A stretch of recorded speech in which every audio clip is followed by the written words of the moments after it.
They are the young lions of NHRA Top Fuel drag racing. Not often winning races or surviving into late round competition, they are nonetheless the future of the sport. One day when today's champions, the Kenny Bernsteins, Joe Amatos, and Don Prudhommes have retired, this new generation of young men and women will have paid their dues, ready to take the sport to new heights not yet envisioned. Until then, they work with limited resources, live race to race while harboring unbounded dreams of what could be. Drag racing is not for the faint of heart, and not all of today's young lions will succeed. This is a sport where a team can take one step forward today and 2 steps back tomorrow. Unless a young driver comes to the job with maturity beyond their years, the frustration can be overwhelming. Today's Top Fuel field bristles with young talent, each knowing that with even parts of skill and luck, today could be their day. The National Hot Rod Association presents Championship Drag Racing on ESPN Speed World. The NHRA, the world's largest motorsports sanctioning body, showcasing speeds in excess of 300 miles an hour and traveling the quarter mile in less than 5 seconds. Championship Drag Racing from the NHRA. Today, the $18 million 18 event NHRA Winston Championship Drag Racing Series stops in the Northern California wine country for coverage of professional competition at the 5th annual Autolite Nationals at Sears Point International Raceway outside of Sonoma.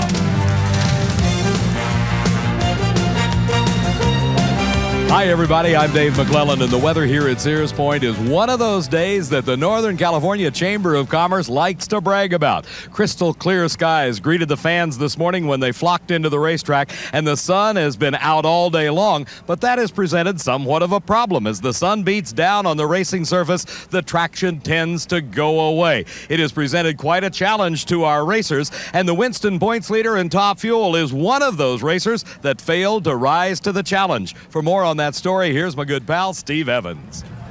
Well, David, there is no joy in Budville. Mighty Kenny has struck out, and there's no activity around the Bernstein car because it is out of competition. After winning a week ago in Denver, his crew came in here with high hopes, but they failed to qualify very well. Number 8, and in round number 1 this morning, Michael Brotherton and the Gerald Gwynn car put Bernstein in the trailer 5 flat to a 507. But Bernstein handled the losses, well, a professional should.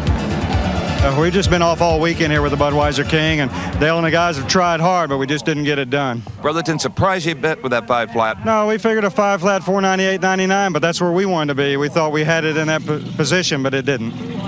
With me is Kenny's crew chief, Dale Armstrong. And Dale, it's got to be a real brain bender to win one week and get punted out first round the next. Yeah, that seems to be what we've been doing lately. We'll do really good, and then the next weekend, well, it happened in Montreal. We won, and next weekend we go to Englishtown and smoke the tires in the first round. We went on to Denver. Didn't get our act together, but we just were lucky and won the race, which adds up to points, though. And then we come here in first round, we throw away all them points again, you know, and it'll tighten the points race right back up. We just have some problems that we got to just keep hitting it and iron out. I look forward to going to Seattle next week, though, because we usually go up there and we find and we're strong again. So Okay. I hope so. See you there. Okay. David? Thank you, Steve. We're going to have a lot more on that Top Fuel situation in just a moment. The 1992 NHRA Autolite Nationals is being brought to you by Autolite Spark Plugs, guaranteed for 2 years, no matter how far you go. And by Midas for mufflers, brakes, and shocks. Nobody beats Midas, nobody. And by Anheuser-Busch, who proudly brings you Family Talk. Let's stop underage drinking before it starts.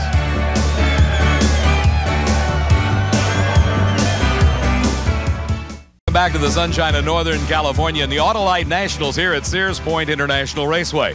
As Steve Evans told us just a few moments ago, Kenny Bernstein's loss in round number 1 has really shaken up the Winston points chase. There's several drivers that have the possibility of catching Kenny after this event. One of them is Don Prudhomme. You know, Don, everybody says this is a very tricky racetrack. How's your team approaching it?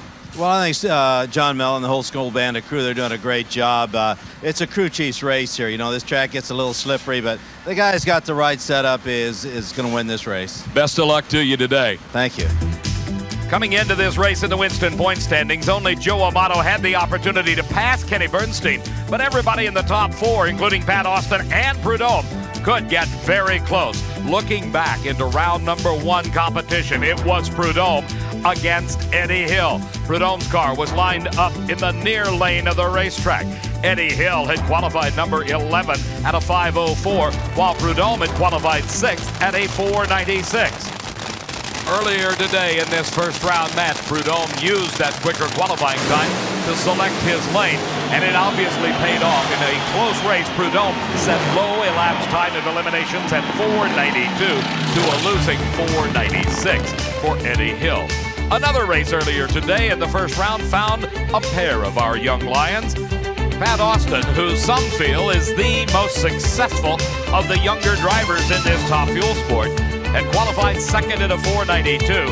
His competition was Danielle DePorter, who had qualified number 15 at a 5:09. Staging battle ensued at the starting line.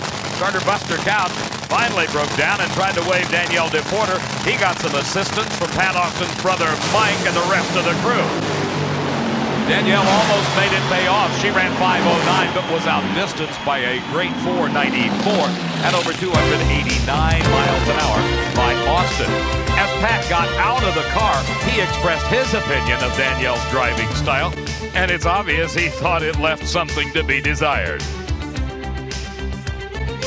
Another first-round match found a pair of our young lions. Doug Herbert had qualified number 12 at a 5:08. And the newest of the young drivers, Shelly Anderson, had put her dragster number 5 at a great 4:93. But in the race, Shelly was just a little bit late off the starting line. She was in the near lane to the camera, and the advantage gained by Herbert paid off. He ran 5:06. She ran 5:02 and lost. Steve talked to her. Shelly, obviously, you've got the performance. Now it's just seasoning Shelly. Yeah, that's the first time that's ever happened. The car wouldn't pre-stage or stage. With this, you don't ride the clutch. It wouldn't roll at all, so I kept having to bring the idle up to get it to move, and I was lost then. I'd never had that even in any of the qualifying passes, so. But we learn by doing. Yeah, we try. I hope Doug does real good. Now let's take a look at the second round matchups that led to the first pair of our final 4 here at Sears Point. Corey McLenathan against Mike Brotherton, and Ed McCulloch raced Shelly's favorite, Doug Herbert. Now here's a young driver that has certainly delivered. Corey McLenathan was the number 1 qualifier here at the Autolite Nationals with a 4:89. But Michael Brotherton had the lane choice in this second round race. He ran 5 flat in his first round victory, while Corey Mack fell off pace just a little bit to a 5:02. Brotherton selected the lane nearest the camera, but the crew chief had to be concerned. It was later in the day. The sun had been beating down on this racing surface, making it much trickier, much slicker. And as a result, Corey McLenathan won the race with an off-pace 5:05. Steve was there. Corey Mack's first words coming out of the car, did I win? And I'm happy to tell you, young man, that yes, indeed, you did. That's fantastic. I was really worried about that one. You had a lot of problems between rounds. Yeah, I mean, we threw the liner out of it, blew the blower off last pass. We got our last motor in the car right now. And Michael's been on a roll. I mean, he had a 4:30 light first round, and I was definitely worried about him, but I'm glad we made it. Corey McLenathan, a great example of a new driver doing exceptionally well with very limited resources. Congratulations from Michael Brotherton as Doug Herbert gets ready to face the old guard. A young driver up against one of the true greats of this sport. Ed McCulloch at the wheel of Larry Minor's dragster had qualified 4th at a 4:93 and had lane choice. His crew chief Lee Beard knew that they were running this car on the ragged edge, but he had it tuned to perfection in round number 2, adapting to the conditions as every great crew chief will do. McCulloch was in the near lane, Herbert was in the far lane, and as the 2 cars left the starting line, Herbert went up in smoke. McCulloch was slipping the tires. You saw just a little wisp of smoke, and it showed up at the far end. Well, this is a battle between man and racetrack, Ace. You're spinning the tires so hard, it's a wonder they're even holding up. Yeah, really, Steve. It Loose real hard down there.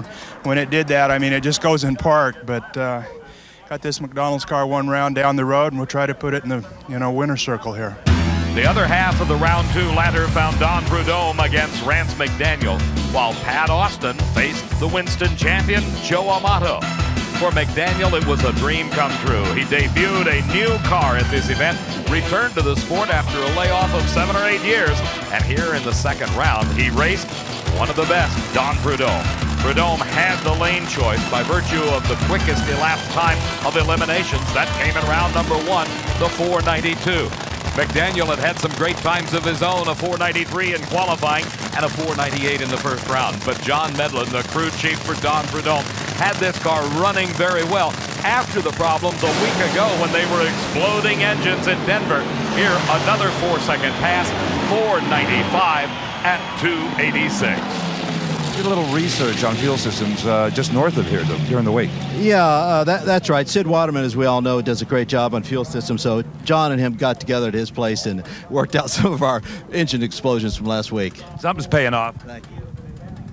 Don Prudhomme still earning points in the Winston chase. In fact, when we look back at the end of the year, we may find that this final pair in round number 2 at Sears Point had an overall bearing on the Winston chase. Pat Austin, who was 3rd coming in, raced against Joe Amato, who was 2nd in the standings and trying for his 5th overall top fuel title. We looked down on the engine and his crew chief, Tim Richards, as they prepared the vehicle for this race. Austin had the lane choice. He had run a 494 to a 501 by Amato. Both drivers needed this win in the points chase. What a great view we had as Austin in the far lane squeezed ahead to take the victory, a 508. Well, again, Bernstein opened that big barn door, but again, you just couldn't quite drive through it. Yeah, Steve, we smoked the tires. I was ahead of him. I saw he wasn't there, and then the car just started acting dumb, and it went crazy, sideways and all. But it's tough, when the points leader goes out, you try and make up the ground, and Brotherton took him out first, did us a big favor, and we just couldn't make ground. But we picked up 200 points. See you soon. Double trouble for Amato. No more points earning and no opportunity to defend his title here at Sears Point. In the final 4, Pat Austin squares off against Don Prudhomme with the Snake having the lane choice. And the other side of the ladder continues that young lion versus the veteran matchup with McCulloch going against McLenathan. Corey Mack having the lane choice in this race, which will be coming up next. Back at Sears Point International Raceway and the Autolite Nationals, Ed McCulloch and Corey McLenathan getting ready to battle in the semifinal round of competition. And Corey Mack has the lane choice. In the second round, he ran 505 versus the ace with a 509. You remember that Corey McLenathan told us earlier they were having lots of parts problems. He was down to his last engine. Earlier, Steve took a look at those problems. Top fuel pilot Corey McLenathan does indeed play to win. And like you, he's also into recycling aluminum, maybe even a little bit of titanium. They're not pop cans, they're $4,500 engine blocks, and he's down to one, the one in the car right now. Now, they've got rods and pistons and assorted parts and pieces. As long as they don't hit that block, they can continue 2 more rounds and try to win this race. Now, you think, well, maybe they'll take it easy. Quote Corey Mack, "I will burn it to the ground to beat Ed McCulloch if that's what it takes." Well, Steve, I guess that validates the slogan, "I play to win." Another guy that plays to win is the crew chief on Ed McCulloch's car, Lee Beard. You remember in one of the previous rounds where they were blistering the centers out of those tires? Well, maybe a little more downforce has been added to the wing for this race, trying to plant the car a little harder in the middle of the race course. McLenathan with the lane choice gets out first, but also close at the finish. 497. McCulloch takes the victory. 291 miles an hour, and that was done in the lane. That was not his choice. More engine problems for Corey Mack as you saw the smoke pouring out of the car. Here an instant replay. A very, very slight advantage went to McLenathan off the starting line in the battle of the backs. It was Ed McCulloch taking the victory by just a hair more than a car length. There you see the difference between 497 and 505. Well, a terrific performance, good driving, all pays off in a victory. Well, we're trying real hard, Steve.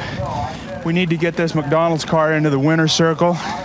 Once again, I hate to do it to this kid because he's a hell of a guy, but, we have good racing, Corey. we'll see you in Seattle next week, buddy. You said you'd burn that engine to the ground if you had to. I think maybe you did. Yeah, I think we did too. I mean, this thing runs so good. I just want to try to get all the lights on him. And I think I slept a little bit. I think he got me there too, but I'm just beat. It's been a hard weekend, and we'll just try to get ready for next weekend. Try to win this one, huh? Good race, and we need a win. Thanks, Steve. Ed McCulloch moving from funny car to Top Fuel this year, now into his second final of the season. The Skull Bandit Don Prudhomme has already made it to the winner's circle this year, and thus far he is definitely the class of the Top Fuel field here at Sears Point. His competition, the Castrol Dragster of Pat Austin, qualified very well but fell off pace in round number 2 to a 5:08. In turn, Prudhomme earned the lane choice for this round, and he has selected the lane nearest the camera. Remember, that's the lane that we just watched Corey Mack lose in. Tremendous race, and Prudhomme pulls it out in the last few feet. 498 to a losing 501. Austin had everything going for him except the win light. He had the reaction time advantage off the starting line by 0.02 of a second. He had the lead as they went down the racetrack. The middle of the course, it was Austin ahead. But watch Prudhomme pull alongside and then edge ahead to a couple of feet victory at the finish line. What a tremendous job by Prudhomme. Sets up the battle of the veterans in the final here at the Autolite Nationals. McCulloch against Prudhomme, and the ace has the lane choice over the snake. Steve?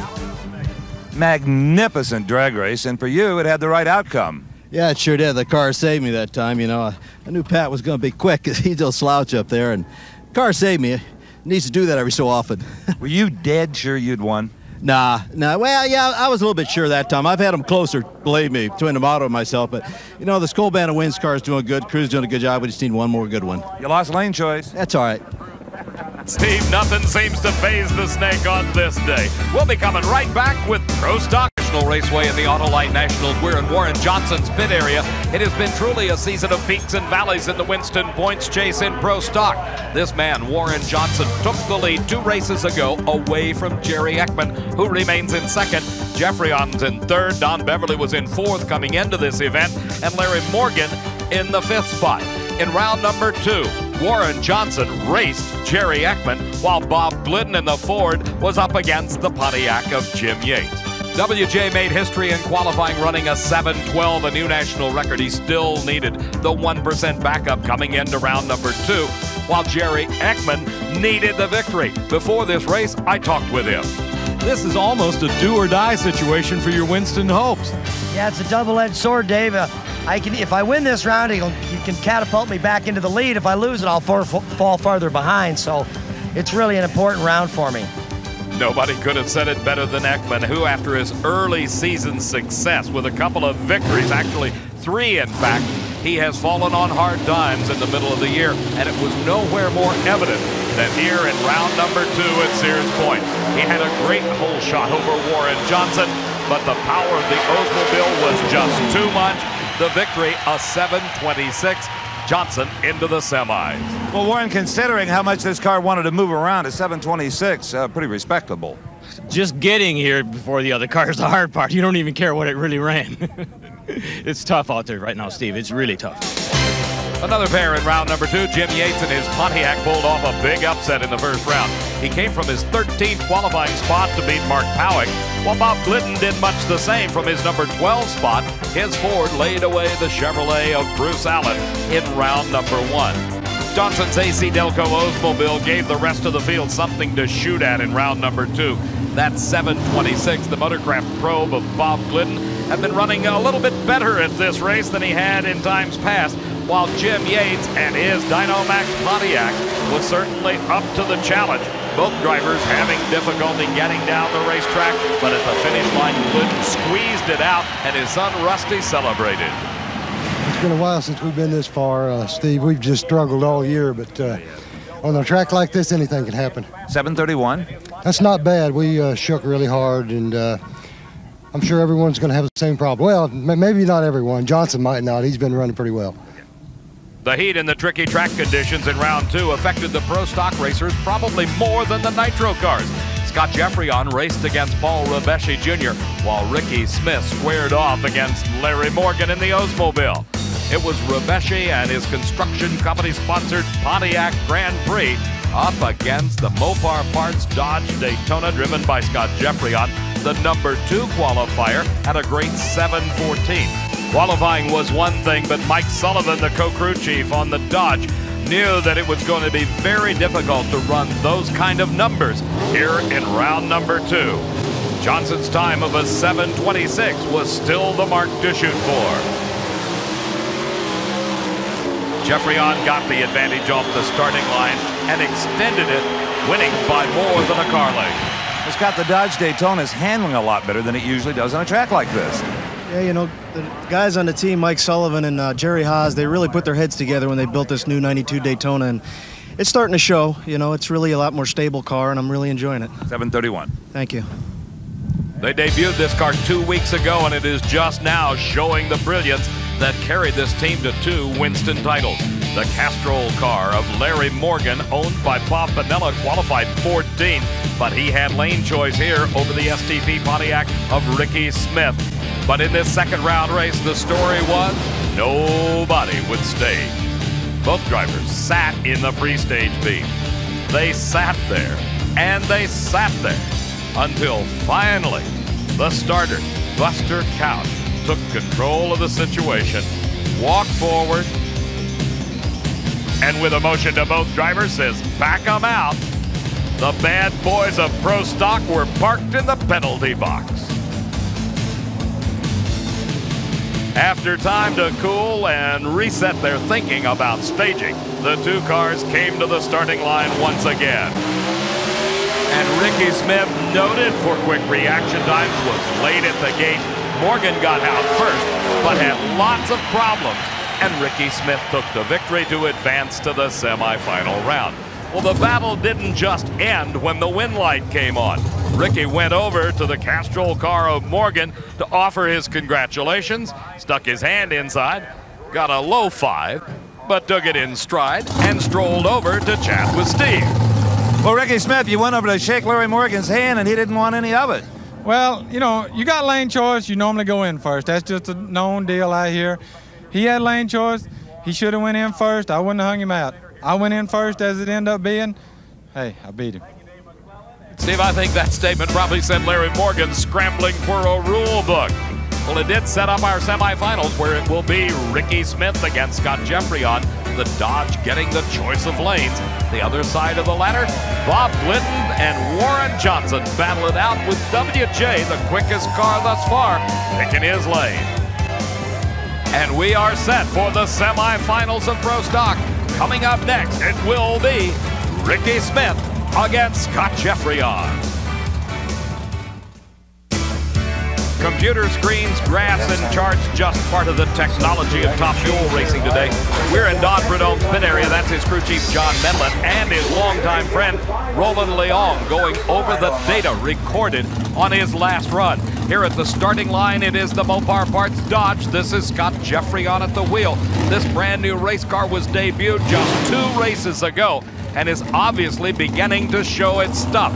We already know the capabilities of Ricky Smith in the STP Pontiac. He's been in the final round twice this season, at Houston, where he lost to Mark Powick, and just 2 races ago at Englishtown, where he fell to Warren Johnson by only 1/1000 of a second.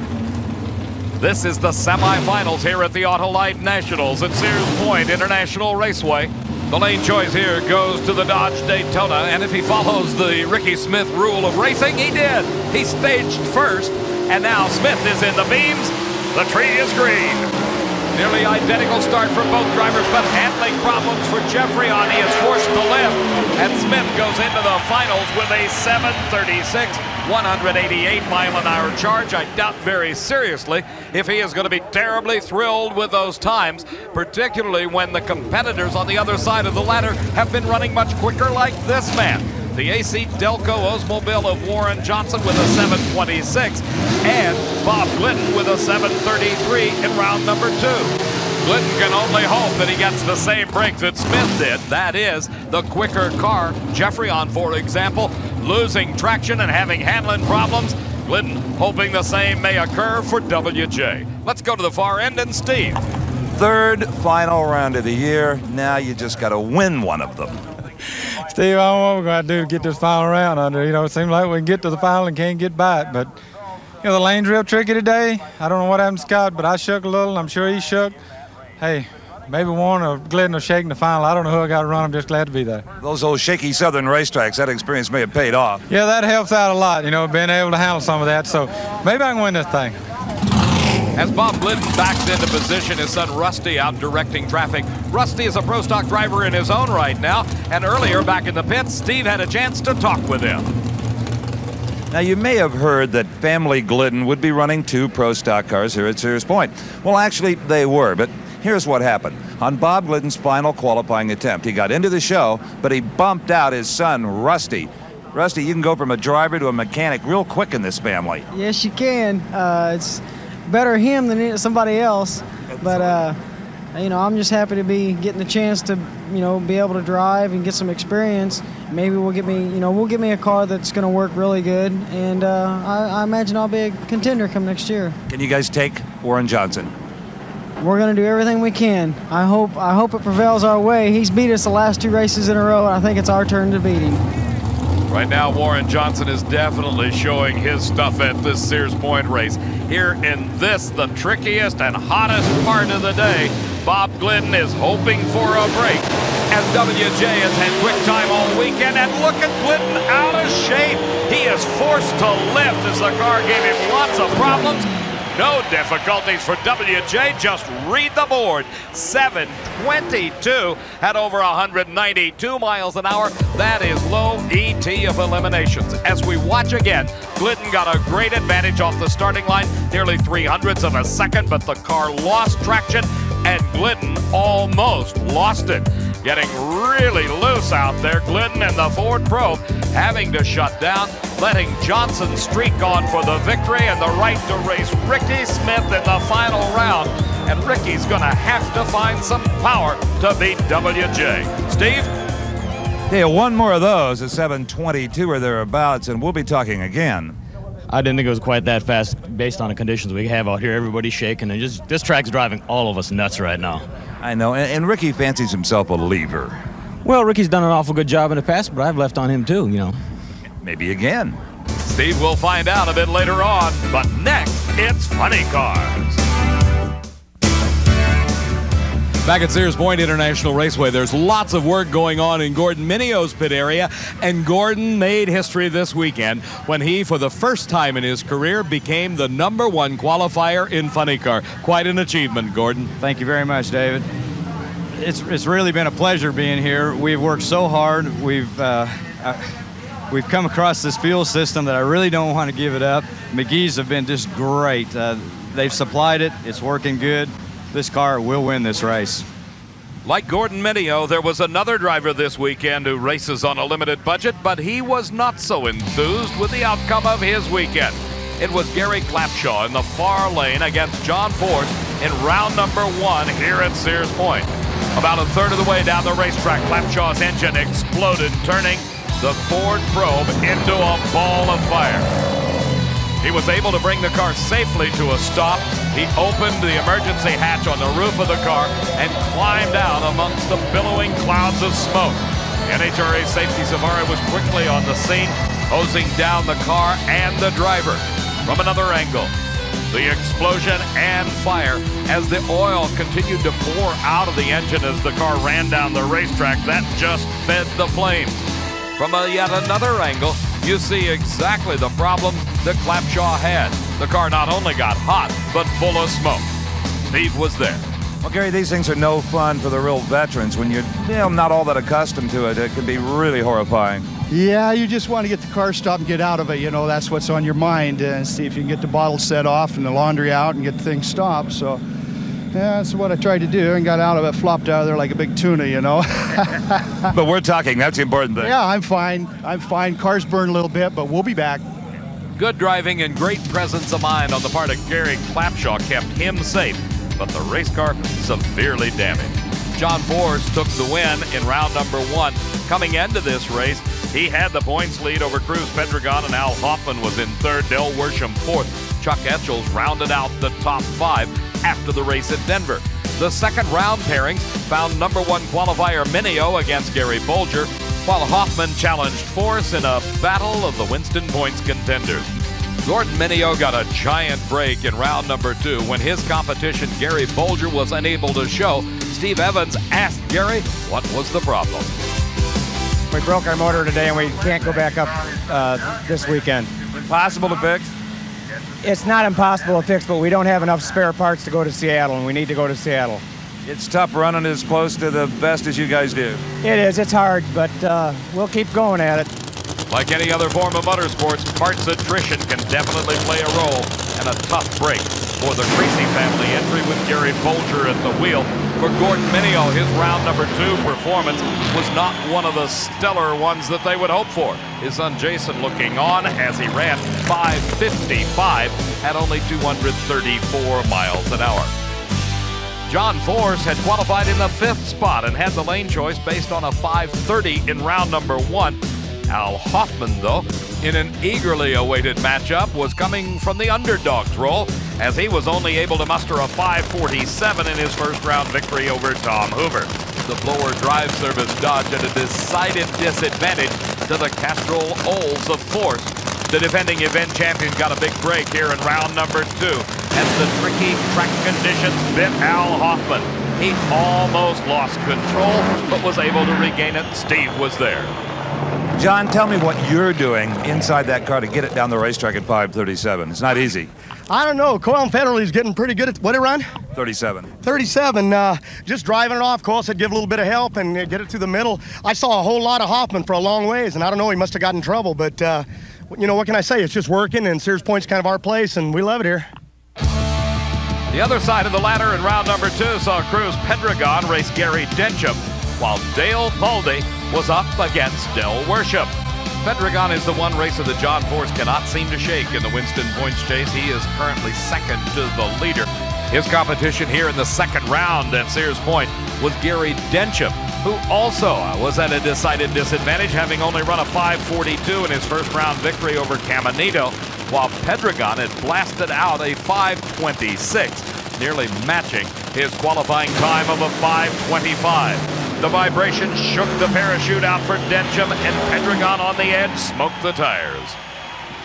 It's a handful out here at this racetrack. You know, it's real hot. There's some bumps on the racetrack, and you know, these funny cars are a lot less forgiving than the top fuel cars. But we're just doing whatever it takes to get down through, and I'm happy to go into the next round.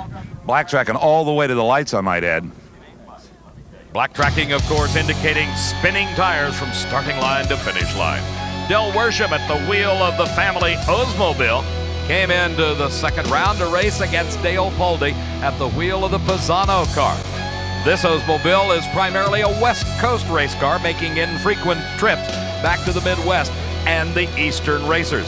He ran very well here, though. Poldy qualified in the number 3 spot at a 5:29 and had the lane choice over Worsham in this second round confrontation.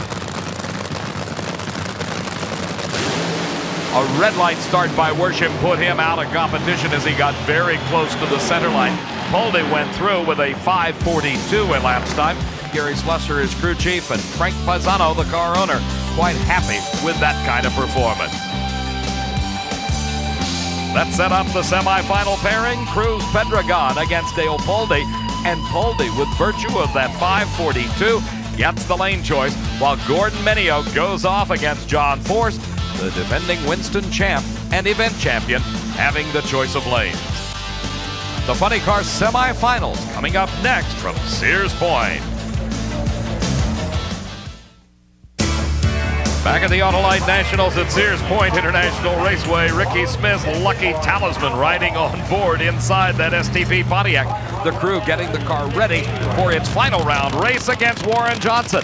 Let me take a moment to invite you to become a member of a very special organization, the National Hot Rod Association.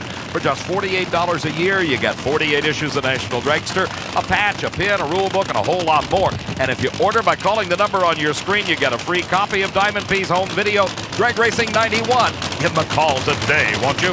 Right now, it is time for the semifinals in Funny Car Eliminator. It is Pendragon versus Poldy. With Poldy in the lane nearest the camera, he has his choice. Pendragon having problems much like his McDonald's teammate Ed McCulloch, smoking the tires in the middle of the course, literally overpowering the asphalt. Poldy just a bit of an unknown. He qualified very well, but then fell off pace drastically in the first round. He recovered nicely in round number 2 to earn him the lane choice here in the semifinals.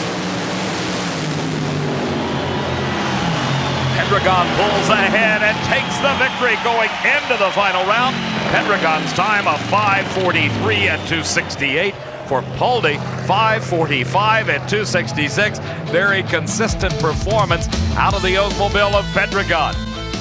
But as we watch in replay, it was a battle all the way down the quarter mile for Pendragon. His crew chief, Larry Meyer, had obviously taken some power out of it, trying to keep from smoking the tires in what was thought to be the bad lane of the racetrack. They both seemed to do their jobs very well by a Carling. Pendragon the victor. Steve?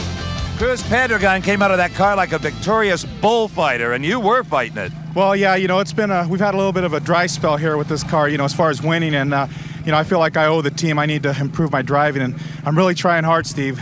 Would you like some fries with that 5:43? Oh yeah, you know, whatever it takes. We're in the final round. We're happy. Let's get off the racetrack. Steve, quite an accomplishment for the Larry Miner-owned McDonald's team. Both Pendragon and the top fuel car driven by Ed McCulloch in the finals of the Autolite Nationals. Here is John Force. Either John or his competition, Gordon Mineo, will be the challenger to Pendragon for the title here at Sears Point. Earlier, Steve had an opportunity to stop by the pit area of Gordon Mineo and take a look at this operation. Gordon Mineo is an auto dismantler by trade. He runs a junkyard, and they've got everything here in their pits except the junkyard dog.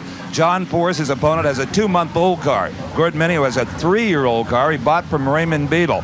Seldom raced and never wrecked. Now, when John Force has a problem, he can throw money at it with his dual crew chiefs. Gordon Mineo has a problem, he goes right to the family team, and they solve it with sheer talent. Who was the #1 qualifier?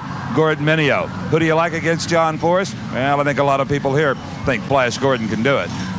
Steve, Gordon's got a chance if he could just repeat the time that he recorded in the first round, a great 5:34. But he fell off pace just a bit in round number 2 with a 5:55.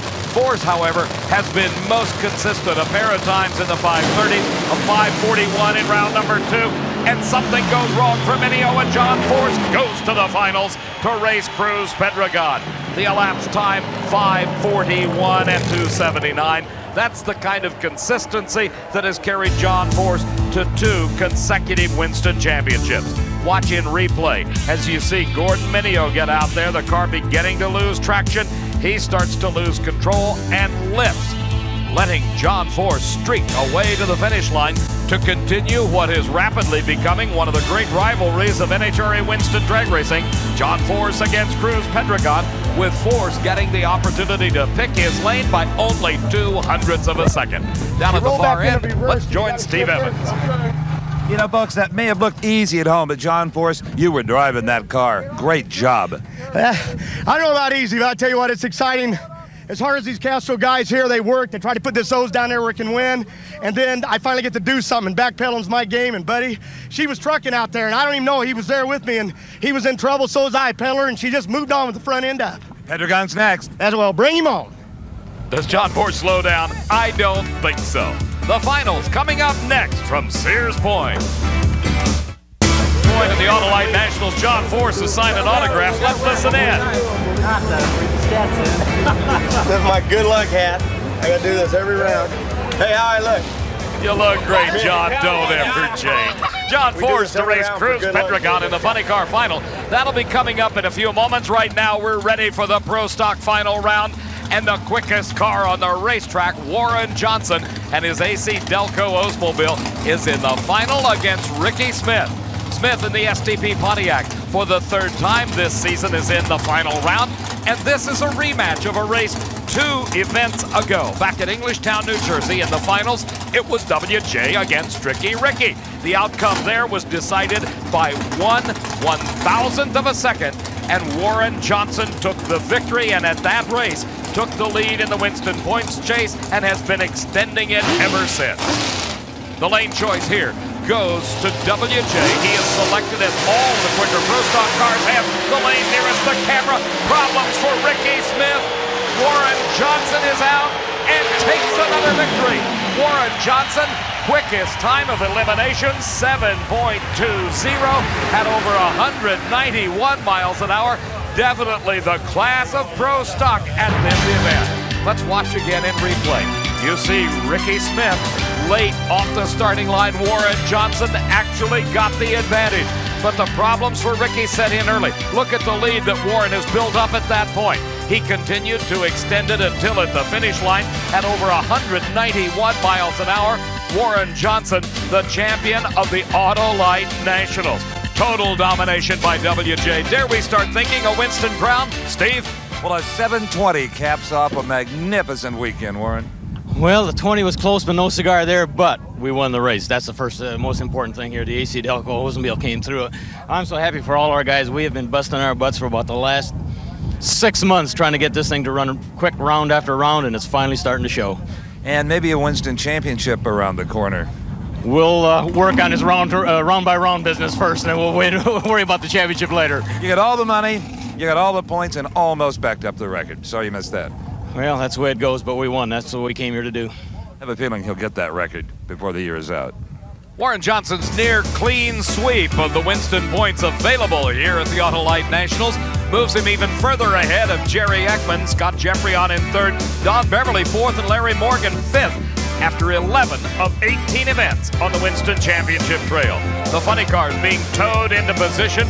We're getting set for the final round of the flops in just a moment. Austin Coyle, the very talented crew chief for John Force, backing his driver into position. The competition here between Force and Pedregon has become truly the battle in funny car racing. A quick check under the body, that's normal procedure for Force. That's Larry Meyer, the very talented crew chief on the Pedregon-driven McDonald's Oldsmobile. Meyer is given credit for really bringing some performance consistency to this race car. For Force and the Castrol Olds, a victory here would add yet 200 more points to the spread between he and Pedregon in that very important points chase. For Cruz, reality must take over fairly soon. He has got to start earning more points than Force at these races. There are 7 left after this one. Tremendous job by Pedregon, and something goes wrong. It is the Castrol car of John Force, the victor. What a shocker. As Pedregon had a giant lead, and at about the 1,000-foot mark, the car absolutely came to a halt. Let's watch again in replay, and you can see Force got a very slight advantage at the starting line. But watch the car in the far lane. Pedregon began to make his move, and the red and white golden arches Olds just sped away from Force. Look at the lead that Pedregon had. Then, right at that point, you see the raw fuel starting to come out of the engine, and that's what gave Force the opportunity to come around. Boy, what was going on there, John? I don't even know, Steve. I don't know. I didn't even know. He says I won. I don't even know. I mean, I'm seeing the big M all the way down to this whole heap is flying, and all of a sudden he's out of it. And well, it's okay then. We did it. That's it. It's a payday here at Sears Point. Motor went away on his car, it looked like, John. Yeah, well, you were in trouble, buddy. They turned up the grill, and that's the way it is. We play strategy, and strategy wins drag races. And I want to give credit to Austin Coyle and Bernie Federley and this great race team here. And a matter of fact, I want to thank some people. Castrol, they know their stuff's good. O's know they're good. Jolly Rancher, Whack Shop, Dorman, Craftsman, and especially Autolite, because it's their race. And let's not forget my friends while I'm here, because I never do, and that's my teammate, Gary Ornsby, and we still miss you and we love you. And I've heard more about him today from fans. We never forget. And we won the big money deal. And a whole lot of points towards a third championship. It was just about a year ago that Gary Ormsby, who was the Castrol teammate in Top Fuel of John Force, passed away of cancer. John Force now with an extended lead over Pedregon in the Winston Chase. Hoffman third, Del Worsham number 4, and Tom Hoover rounds out the top 5. Back at the starting line, the top fuel dragsters are fired and running after their burnout. Ed McCulloch has the opportunity to save the day for the McDonald's team, and boy, does he want to win. Since his switch into Top Fuel, he has yet to earn a Top Fuel crown. Don Prudhomme made the transition a couple of years ago, and this thus far has been a pretty good season for the Snake. 2 victories earlier this year has kept him in the thick of things in the Winston points chase. For McCulloch, he's got everything going for him. His crew chief, Lee Beard, has selected the lane nearest the camera. He had a 497 in round number 3. In the semifinals, the Snake ran a 498 in the Skoal Bandit car. John Medlin with a final check of Prudhomme's entry. Oh, so gently into those staging beams, getting themselves set. Prudhomme and McCulloch, the finals of Top Fuel at the Autolite Nationals. Tremendous race, and Prudhomme by half a car length takes the victory. Consistent with his time. Boy, what a great race this was.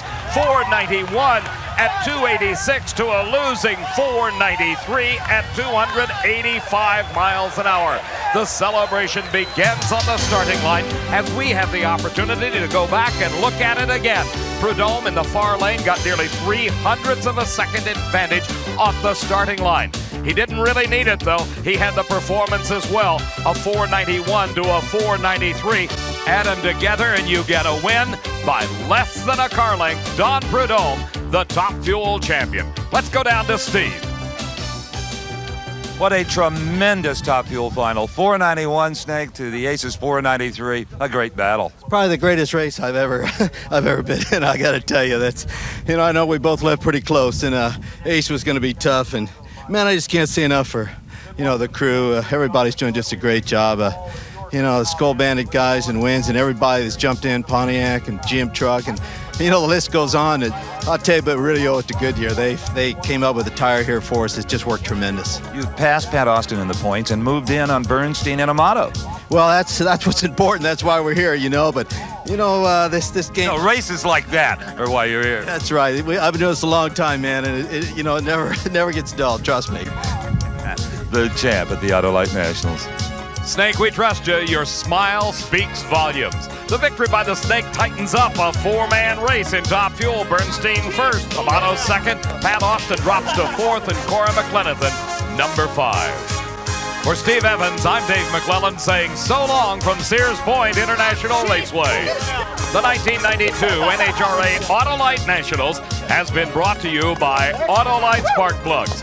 Guaranteed for 2 years, no matter how far you go. And by Quaker State, the Big Q is one tough motor oil. And by Goodyear, number 1 in tires. Coverage of the NHRA Autolite Nationals has been a presentation of Diamond B Sports